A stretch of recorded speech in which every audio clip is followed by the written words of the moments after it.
Let me invite you all to open to the Gospel of Mark, chapter 3. We have been going through Mark for a few weeks now, and we've made it through the first two chapters, and this morning we're starting chapter 3, and we'll be in verses 1 to 12. Mark 3, 1 to 12. The title of the sermon this morning is Angry and Grieved Over Sin. So let's read the text, open us in a word of prayer, and then we'll jump into the sermon this morning. Mark chapter 3, beginning in verse 1. Again, he entered the synagogue, and a man was there with a withered hand. And they watched Jesus to see whether he would heal him on the Sabbath, so that they might accuse him. And he said to the man with the withered hand, "Come here." And he said to them, "Is it lawful on the Sabbath to do good or to do harm, to save life or to kill?" But they were silent. And he looked around at them with anger, grieved at their hardness of heart, and said to the man, "Stretch out your hand." He stretched it out, and his hand was restored. The Pharisees went out and immediately held counsel with the Herodians against him, how to destroy him. Jesus withdrew with his disciples to the sea, and a great crowd followed from Galilee and Judea and Jerusalem and Idumea and from beyond the Jordan and from around Tyre and Sidon. When the great crowd heard all that he was doing, they came to him. And he told his disciples to have a boat ready for him because of the crowd, lest they crush him. For he had healed many, so that all who had diseases pressed around him to touch him. And whenever the unclean spirits saw him, they fell down before him and cried out, "You are the Son of God." And he strictly ordered them not to make him known. If you will, pray with me.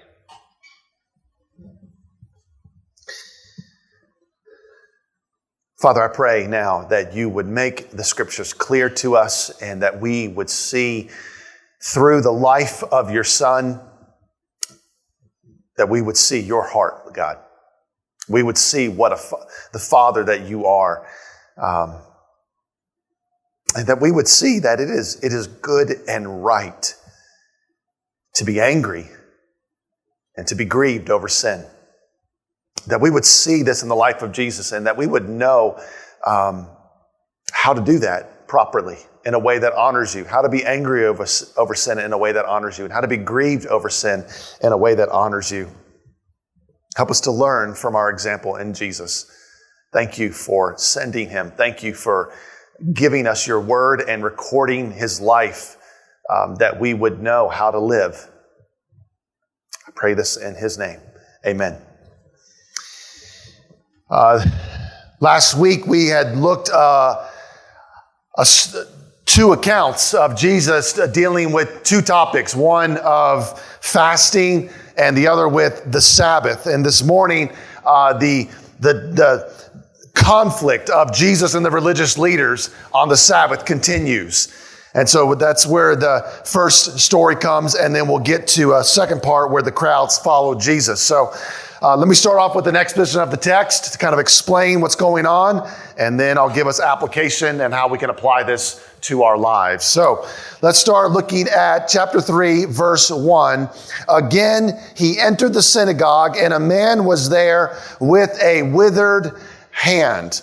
Now, Mark begins this chapter with this word again. And I think he wants to emphasize that it was Jesus' regular practice to go to the synagogue. We first encountered Jesus going to the synagogue back in chapter 1, verse 21, when he walks into the synagogue and he immediately meets a man with an evil spirit on the Sabbath.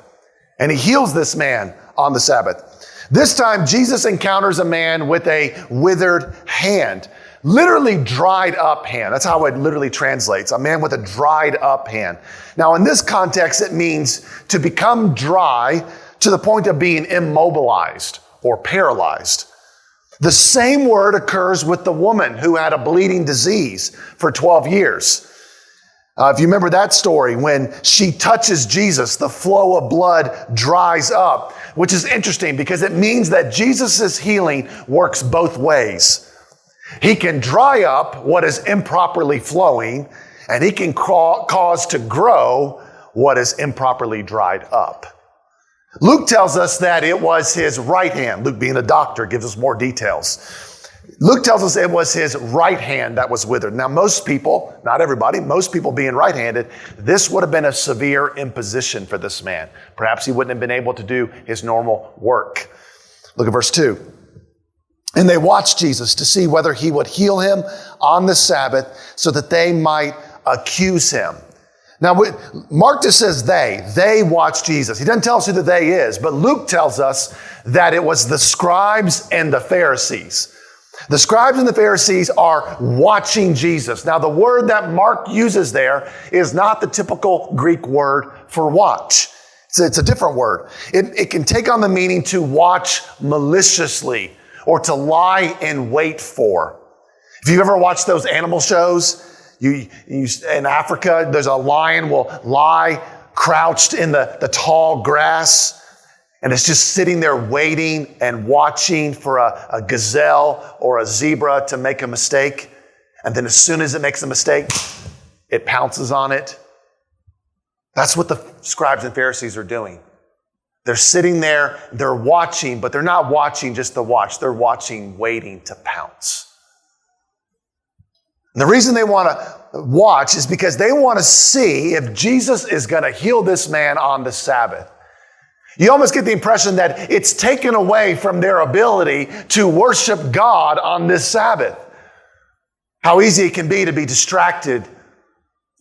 And they're sitting there watching Jesus. They're spending their Sabbath watching Jesus to see, is he going to heal? Now, why do they watch? Because they want to accuse him. They want to bring charges against Jesus. Now, accuse him of what? Breaking the Sabbath. Now, how would healing a man be guilty of breaking the Sabbath? Why would that be guilty of breaking the Sabbath? According to the Pharisees, Sabbath regulations could be overridden only in cases of endangerment to life. Their writing said that you may not straighten a deformed body or set a broken limb. Imagine that. Imagine on the Sabbath, it's like if you broke your leg and your life was in danger, then we can set it. But it's like, you'll live till tomorrow. You can get your leg set tomorrow. You see the silliness of the way that they thought.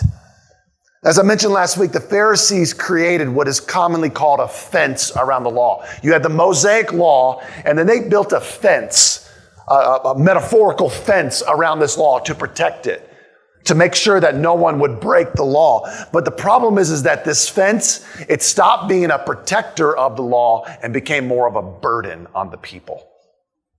Look at verse 3-4. And he said to the man with the withered hand, "Come here." And he said to them, "Is it lawful on the Sabbath to do good or to do harm, to save life or to kill?" But they were silent. Now, Luke tells us that Jesus knew the Pharisees' thoughts.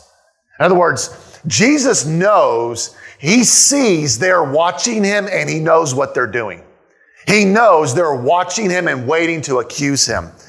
And yet, despite this, he still tells the man with the withered hand, "Come here." The man gets up and he walks over to Jesus. And then Jesus asks the Pharisees and the scribes a question. Don't you love Jesus' questions? Jesus asked the best questions. Is it lawful on the Sabbath to do good or to do harm? To save life or to kill it? You know, what's ironic is that the Pharisees were always trying to trap Jesus, and yet Jesus is the one who traps them. Jesus uses a familiar trap, a dichotomous question. Remember, was John's baptism from heaven or from man? They're like, oh gosh, we don't know.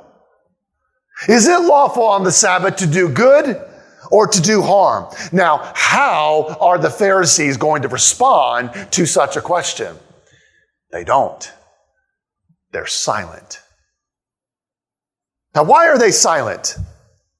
Why didn't they answer the question? Because if they answer, well, it's lawful to do harm. It's lawful to kill on the Sabbath. They know that the people will see right through it. Of course, that can't be true. The people will recognize that's not true. But if they answer it is lawful to do good, that it's lawful to save life, then that means they must allow Jesus to heal this man. They realize they don't have an answer. You see, Jesus knew that the Pharisees knew that it was lawful to do good. He knows good and well that they know good and well that it is lawful to do good and to save life. Now, how did Jesus know this? Because Matthew records Jesus saying to them, which one of you who has a sheep, if it falls into a pit on the Sabbath, will not take hold of it and lift it out? Of how much more value is a man than a sheep? Matthew 12, 11 and 12. Luke records, he says, which one of you, having a son or an ox that has fallen into a well on the Sabbath day, will not immediately pull him up? Luke 14:5. You see, Jesus knew they were simply being hypocrites. Because this man with the withered hand was not their son, they had no compassion for him. Look at verse 5. And he looked around at them with anger, grieved at their hardness of heart, and he said to the man, stretch out your hand. He stretched it out, and his hand was restored. Jesus looked around at them. Again, Mark does not use the typical Greek word for look. This word here that he uses, it's only used 7 times. 6 of them occur in Mark, and 1 time it's in Luke in the same story. You see, just as the Pharisees were closely watching Jesus, they're sitting there watching him, observing him, seeing, is he going to do it? Is he not? Just as they watched, Jesus looked around at them. You can almost picture the scene. Here is Jesus with a man with a withered hand by his side. And all the religious leaders are ready to pounce on him. And Jesus asked them a question. And when he asked the question, all that is said is silence. And as the crowd goes silent, Jesus looks around at all of them. The piercing eyes of Jesus makes eye contact with all of them.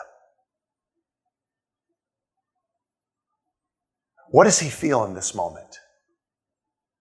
What does Jesus feel in this moment? He feels angry. He feels angry. Mark is the only gospel writer that tells us this. He's the only one who tells us that Jesus is angry. Why is he angry? He's grieved. He's grieved at their hardness of heart. Now, how can you be angry and grieved at the same time? Emotions are complex things. You can be happy and yet have tears. You can be angry and yet be grieved. The root of your tears can be your happiness, and the root of your anger can be your grief. And that's what we have here. Not only is Mark the only gospel writer that tells us that Jesus is angry, Mark is also the only gospel writer that tells us that Jesus was grieved. So I want you to see that the root of his anger is his grief. Well, what is the root of his grief? The root of his grief is the hardness of their heart. Now, what does that mean? What does it mean to have hardness of heart? Well, the rest of the sermon could be spent answering that question. I would love to just preach a whole sermon on that. But for time's sake, I like how one Greek dictionary defined this term, hardness of heart. Here's how one Greek dictionary defines it. A stubborn unwillingness to learn. A stubborn unwillingness to learn. You see, the Pharisees' silence means they knew Jesus was right. They knew he was right. But their silence also means that they refused to admit that he was right. And so Jesus knows that they know that he's right, and yet they stubbornly refuse. You ever, like in marriage, you ever know like your spouse is right? Like you know they're right, and yet you just stubbornly refuse to admit it? Jesus sees this and he is angry. He is grieved over their stubborn unwillingness to learn. You see, this man's hand was not the only thing that was dried up. So was their hearts. Their hearts were dried up as well. Jesus tells the man, stretch out your hand. Now, that's an interesting thing. He's got a paralyzed hand. He tells him to stretch it out. Just like telling a lame man, pick up your mat and go home. Jesus tells a man with a withered hand, stretch out your hand. And the man stretched it out and it was restored. It was made like new. Now, I want you to consider this. If Jesus, let's say that we play devil's advocate here and we say that Jesus was guilty of breaking the Sabbath. If Jesus was guilty of breaking the Sabbath, what work did he do? Speaking? All he did was speak. He said, stretch out your hand. 2 words in the Greek. That's a lot of work.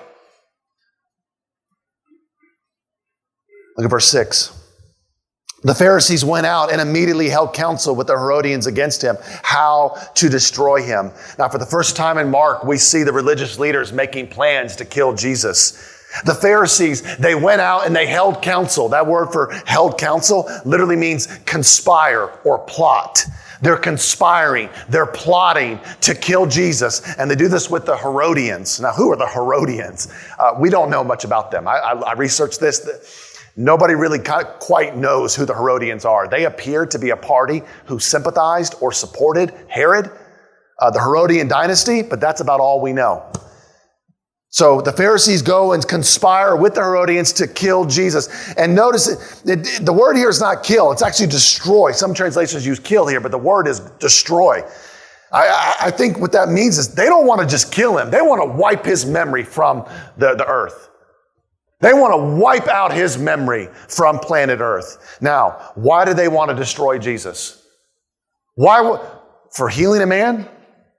Is that you really want to kill somebody for healing a man? It goes much deeper than this. It goes much deeper than this. You see, Jesus had challenged them. Jesus had made them look foolish in front of everybody. You see, the Pharisees loved the praise of man. They loved being in the spotlight, and they couldn't stand to stand in Jesus' shadow. And so just like Saul, their father, who, when he was jealous of David, decided he was going to kill David, so the Pharisees decide we're going to kill Jesus because we can't stand him getting all the attention, him getting all the praise. Which is interesting because God is really the one who is making plans here, not the Pharisees. Look at verse 7 to 8. Jesus withdrew with his disciples to the sea, and a great crowd followed from Galilee and Judea and Jerusalem and Idumea and from beyond the Jordan and from around Tyre and Sidon. When the great crowd heard all that he was doing, they came to him. Now, Matthew tells us that Jesus, aware of this plot to kill him, withdrew from there. Mark just says he withdrew, but Matthew says that he's aware of this plot. He knows they're trying to kill him, so he withdraws from there. But the problem is that he's not able to withdraw by himself, right? Jesus often sought to be by himself, and yet the crowds would not let him. A great crowd followed him. People come from Galilee, which is the surrounding region where he's at right now. Judea, which is to the south. Jerusalem, which is in Judea. Idumea is really Edom. This is south of Judea. Beyond the Jordan is the Decapolis to the east. And Tyre and Sidon is to the northwest. Now, the reason all of these details are given is because it shows that Jesus is not some local fad. He's not just some local movement on the Sea of Galilee. His followers come from all the surrounding regions. They all come to him. Many of these regions are Gentile regions. Tyre and Sidon is Gentile regions. Edom is Gentile regions. Jesus has followers coming from everywhere, and the crowds hear that what he's doing, and so they come to him. And so I want you to notice the sharp contrast. One crowd is conspiring to kill him, and another crowd is commuting to be near him. Conspiring to kill him, commuting to hear him and be near him. Look at verse 9 to 10. And he told his disciples to have a boat ready for him because of the crowd, lest they crush him. For he had healed many, so that all who had diseases pressed around him to touch him. Jesus tells his disciples, have a boat ready for me. Now remember, at least four of them are fishermen. So they probably had one of their own boats. They probably used their fishing boat. They get it ready for him. Jesus gets in the boat. The reason he gets in the boat is that he doesn't want the crowds to crush him. That word for crush is literally afflict. He doesn't want the crowds to afflict him. Jesus doesn't want to risk the crowds trampling him or others because they are desperate to be healed. You can imagine if you had a disease and you thought you could be healed. I mean, we saw this over COVID. Like, I was joking with a guy in the line at Costco the other day of how people were elbowing to get toilet paper. Literally, it was one lady fought us off to get a grocery cart. I'm like, when people are that desperate, they will do anything. And so the crowds are risking trampling people to get to Jesus, thinking that they can be saved, that they can be healed. They had heard that Jesus had healed many. And so anyone who had a disease, they're pressing around Jesus. That word for press around him, it literally means to fall on someone. Literally means to take yourself and throw yourself upon someone. And why are they doing this? Because they just want to touch him.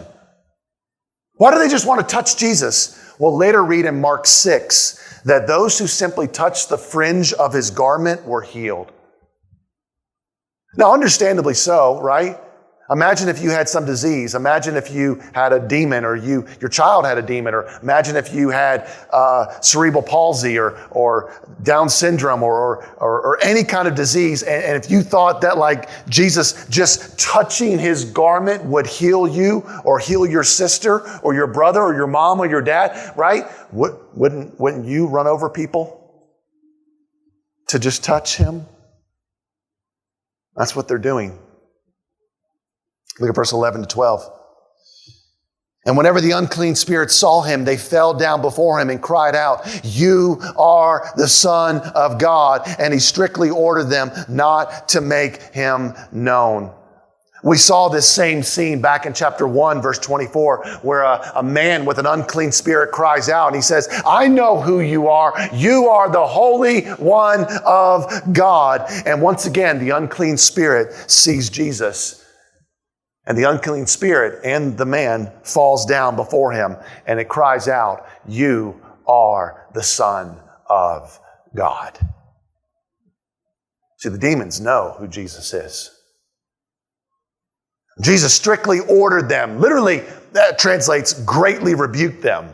Jesus greatly rebuked them to not make him known. Don't tell people who I am. Now, why? Why would Jesus do that? We've talked about this before. Because if the people fully understand who Jesus is, if they understand that this is the Messiah we have been waiting for, they will surely try to use him to overthrow the Roman government. Now, if the Roman government gets wind of this and they learn that somebody among the Jews is trying to overthrow the Roman government, what are they going to do? They're going to come in with a hammer. They're going to put down this rebellion. And they're going to put Jesus to death prematurely. But Jesus is not ready to die yet. Jesus said no one takes his life. He lays it down of his own accord. He is not ready to die yet. So Jesus says, don't tell people who I am. We'll stop there with our exposition.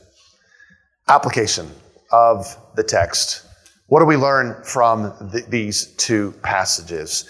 I have 6 exhortative statements for you. 6 exhortative statements. Number 1, strive to be above reproach, because some will wait and watch for Christians to fall that they might accuse us.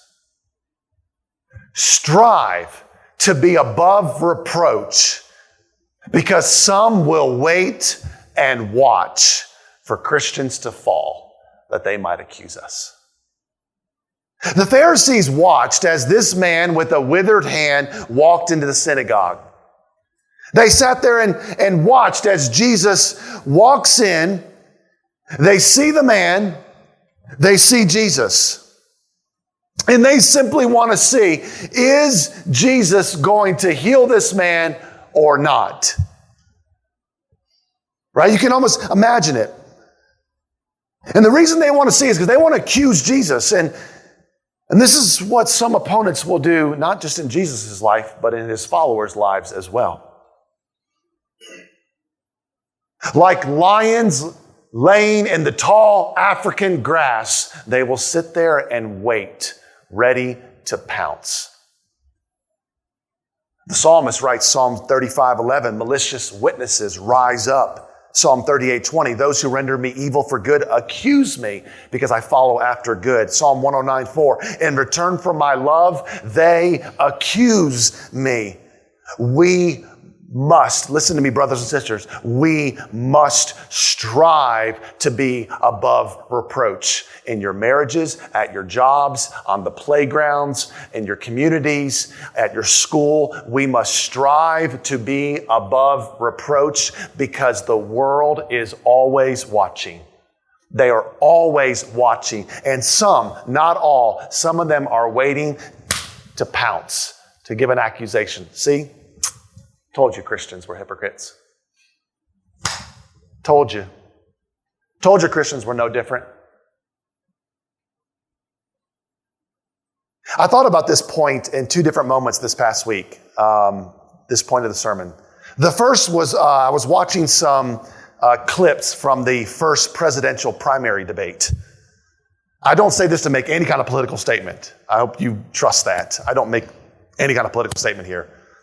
But some of these candidates, they profess to be Christians. And I was disheartened because a lot of the comments that were said, all it did was give fodder to people and their accusations against Christians. That's all it did. It just gave people fodder. See? This is who Christians are. The second was when I was playing basketball. Some people got pretty heated while playing.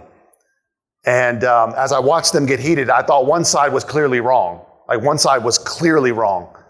And I wanted to chime in. I so wanted to chime in. But I knew the better thing to do was to simply keep quiet. Having been guilty of this so many times in the past, I knew the better thing was to keep quiet. Why? Because I didn't want to contribute to the accusation that Christians are no different when they play sports. See? They're no different. Strive to be above reproach because people are always watching. They're always waiting to accuse. Number 2. No one outwitted Jesus, and we have his mind and his spirit. No one outwitted Jesus, and we have his mind, and we have his spirit. The religious leaders were always trying to trap Jesus. Always. Over and over again. But no one outwitted Jesus. They come to him and they say, "Teacher, is it lawful to pay taxes to Caesar or not?" We got him with this one. And Jesus says, "Why do you put me to the test, you hypocrites? Show me the coin for the tax. Whose likeness and inscription is on it? Caesar's? Therefore render to Caesar what is Caesar's, and render to God what is God's." "Teacher, this woman has been caught in adultery. Now in the law of Moses, it commands us to stone such a woman. Well, what do you say?" Let him who is without sin cast the first stone. "By what authority are you doing these things? Who gave you this authority?" I will also ask you a question. The baptism of John, where did it come from? Was it from heaven or was it from man? gosh, if we say from man, the people will stone us because they love John. But if we say from heaven, then we must admit that John's baptism is from heaven and that this is legitimate. We do not know. Is it lawful to heal on the Sabbath, to do good or to do harm, to save life or to kill? Silence. No one outwitted Jesus. No one. And we have his mind. And we have his spirit. Now, I do not make this point to say that we should try to go out and win philosophical debates and go try to win theological debates. I don't. We should not do that. Here's why I make this point. I give this point to say that we do not have to believe the narrative, or worse, submit to the narrative that Christians are dumb, gullible, naive, ignorant, uneducated. There is a prevailing narrative in our culture that Christians are dumb people. They're gullible, they're naive, they're uneducated, they're ignorant, they're blind. We don't have to believe that narrative. We don't have to submit to that narrative. The Bible tells us that we have the mind of Christ. We have the Spirit of Christ. Paul is in Athens with the brightest minds of his day, and he is standing toe-to-toe with them at the Areopagus. Why? Is that because Paul was so great? No, because Paul has the mind of Christ, and Paul has the Spirit of Christ, and you and I do as well. 3, Jesus was gentle, lowly, and compassionate. And he got angry at sin. Jesus was gentle, lowly, and compassionate, and he got angry at sin. You know, growing up as a kid in church, I grew up in church. I was there every time. My parents loved going to church, which is ironic because now I love going to church. Growing up as a kid in church, my view of Jesus was that he was sort of effeminate. That's how I viewed him. Kind of soft-spoken, long flowing hair, kind of a limp handshake. Generally just a weak man overall. That's kind of how I thought of him as a kid. And as I got older, when I came into manhood, I found myself not being attracted to this caricature of Jesus. I wanted someone who was more manly. I wanted someone who had a backbone. I was more drawn to Maximus Decimus Meridius. They were like, who? Gladiator. Than I was Jesus of Nazareth. I would look at him like, Maximus? Jesus. Maximus. It didn't help that most of the children's stories in VBS or in children's Sunday school were always about Jesus feeding the 5,000 or healing the sick or calming the storm, which are all gloriously true. All are gloriously true. But we didn't hear about Jesus getting angry. VBS didn't, there was never a VBS theme, Jesus' anger. I think in an attempt to not misrepresent Jesus. Now, why do we do this in kids' Sunday school and VBS? We don't want to misrepresent Jesus. But I think in an attempt to not misrepresent Jesus, we misrepresented Jesus. Jesus is gentle. Amen. Jesus is lowly. Amen. Jesus is compassionate. Amen. And Jesus got angry. Amen.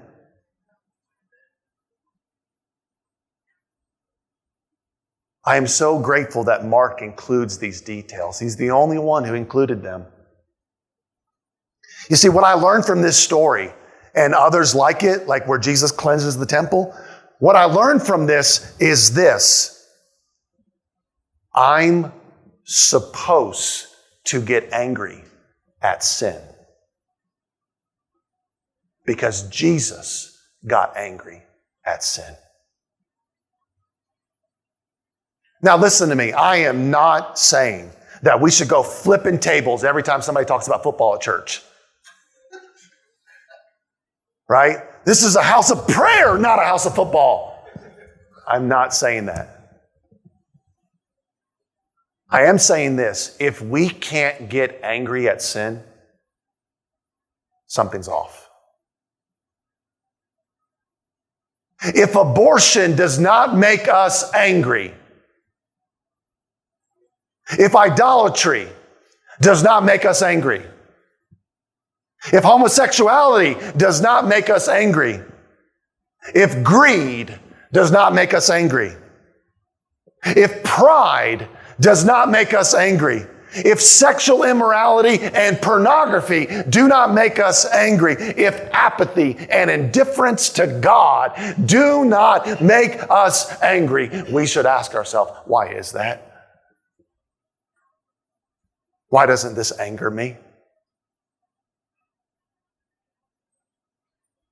You see, we must not believe the lie that we have to choose between either being a gentle, lowly, compassionate, and weak Christian or an angry, argumentative, combative, strong Christian.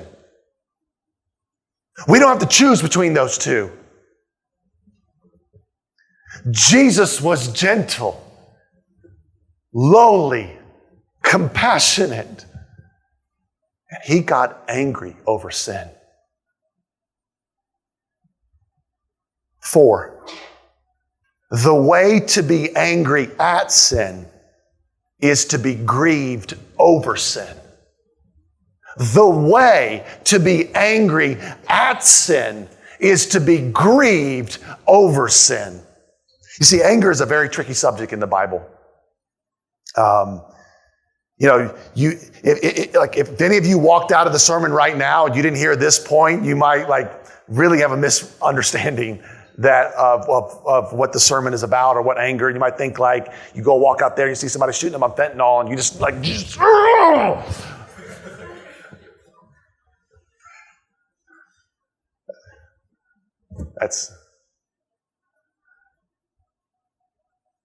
anger is a very tricky subject in the Bible. This is most clearly brought out in Paul's teaching, Ephesians 4:26, be angry and do not sin. And then just 5 verses later, let all wrath and anger be put away from you. Peter was right. There are some things in Paul's writings that are hard to understand. Be angry and do not sin. Okay, I got that. Let all anger be put away from you. What are you talking about, Paul? Here's what Paul's saying here. I think this is what Paul's saying here. Anger is a bit like dynamite. Sometimes you need dynamite. Dynamite is good. You need dynamite sometimes. But if you play around with it too long, you blow yourself up. Anger is a bit like dynamite. James writes, be slow to anger, for the anger of man does not produce the righteousness of God. You see, Jesus overturning the tables in the temple is not a warrant for Christians to become angry vigilantes. It's not. You know, it's interesting that over the past 3 to 4 years, right? 3 to 4 years, maybe longer, but I definitely see this in the past 3 to 4 years. There's been a lot of shifts in America, especially in the church. I don't know if you've noticed this, but there's a lot of shifts. And one of those shifts that I've seen in the American church is this. There are a lot of angry Christians. There's a lot of angry Christians. And people are just angry. Now, I'm not suggesting they shouldn't be angry, right? Sin is rampant in America. It's just running wild in America. So, yes, but what I want us to stop and consider is this. Are we being angry the right way? Are we being angry the right way? You might say, is there a right way to be angry at sin? There is. I think Jesus shows us here. He looked around at them with anger, grieved at their hardness of heart. You see, the root of our anger should be our grief. Not anger. Let me say that again. The root of our anger should be grief, not anger. In other words, if you were to dig in the soil of some Christian souls, what you would find underneath the fruit of their anger is just more anger. Anger, anger, anger. But the proper root of our anger should be grief. We should be grieved over sin. When Jesus drew near to Jerusalem, the city that had rejected all the prophets and apostles, what did he do? He wept. He wept over their rejection. When Jesus drew near to Lazarus' tomb, what did he do? He wept over the effects of death and perhaps their disbelief. You see, often I find myself, and guys, I'm preaching to myself as much as I am to you. If you know me, you know that. Because often I find myself, I do not find it difficult to get angry at sin. It's very easy for me to get angry at sin. And often when I'm angry at sin, I realize, though, I'm not grieved over it. I'm just angry. I see somebody's self-centeredness. I see it for what it is, and I'm just angry. I'm just angry. That's all I am. I'm not actually grieved over it. Grief is the only soil that keeps anger from sprouting weeds. The way to be angry at sin is to be grieved over sin. 5, be stubborn in your willingness to learn. Be stubborn in your willingness to learn. Jesus looked around at them with anger, grieved at their hardness of heart. Hardness of heart is such a mysterious idea, isn't it? Right? The idea of a hardened heart, we've all felt it in some measure. Right? You ever had a hardened heart where maybe somebody sinned against you and you heard in a sermon like you should forgive and you're like, don't you even try, Pastor. You can't get through this heart. I'm not forgiving them, not until they say they're sorry. Keep preaching. Keep preaching. We've all felt it in some measure. And we usually have only realized it after the fact. Now, I want to be clear. There is a difference between a hardened heart that we have as a lost person and hardening our hearts of flesh that we have as Christians. Let's be clear on this. There is a difference between having a hardened heart as a lost person and hardening our hearts of flesh as a Christian.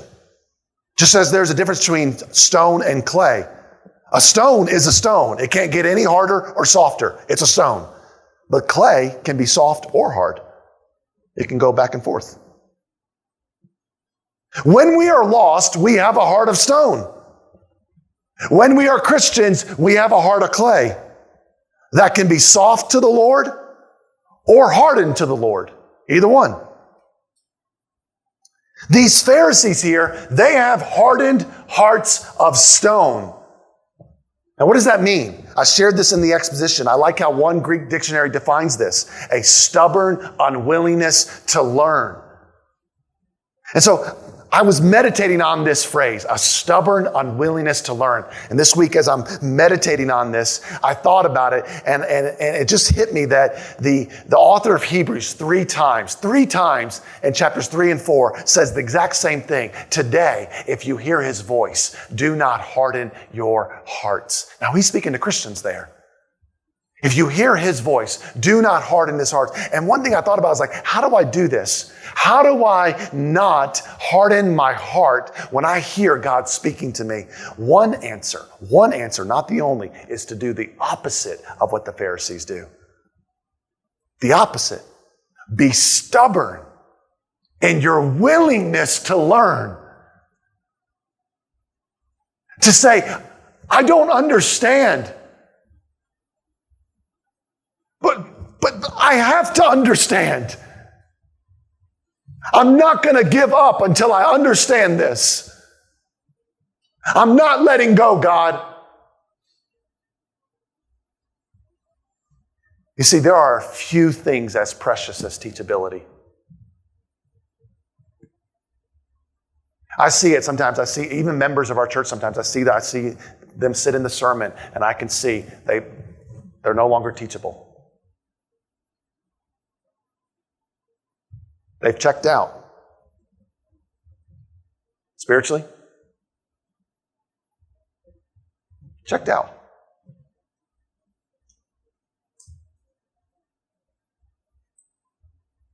There are few things as precious as teachability. A humble willingness to sit at the feet of Jesus and say, teach me. Teach me. 6. Crowds come to Jesus for healing. Disciples come to worship. Crowds come to Jesus for healing. Disciples come to worship. Over and over again, we see in the Gospels that the crowds came to Jesus to be healed, not necessarily to worship. In our passage this morning, the crowds come to him. Why? Because they heard about all that he was doing. They are so frantic, they are even risking crushing Jesus. How many of them reach their hand out in desperation to touch Jesus' garment, but to only touch his garment? You see, there is a difference between coming to Jesus and coming to his garment. Just like the 10 lepers who came to Jesus to be healed, what happened? Jesus healed all 10 of them, and only one of them turned back, praising God and thanking him. One. When Jesus fed the 5,000, the crowd came back to him. Why did they come back to Jesus after that? They didn't come back to Jesus. They came back to Jesus' basket. There's a difference between coming to Jesus and coming to his basket.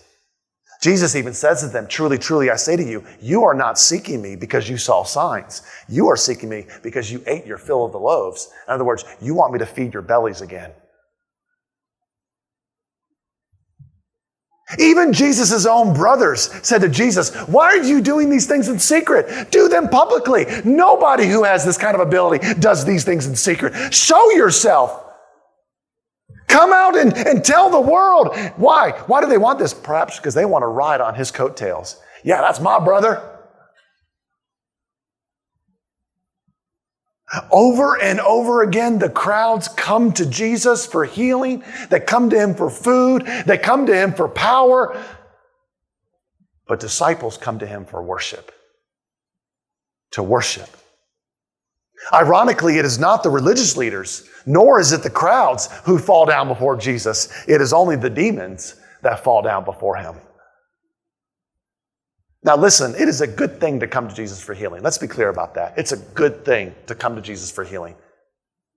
But it is even a better thing to come to him to worship.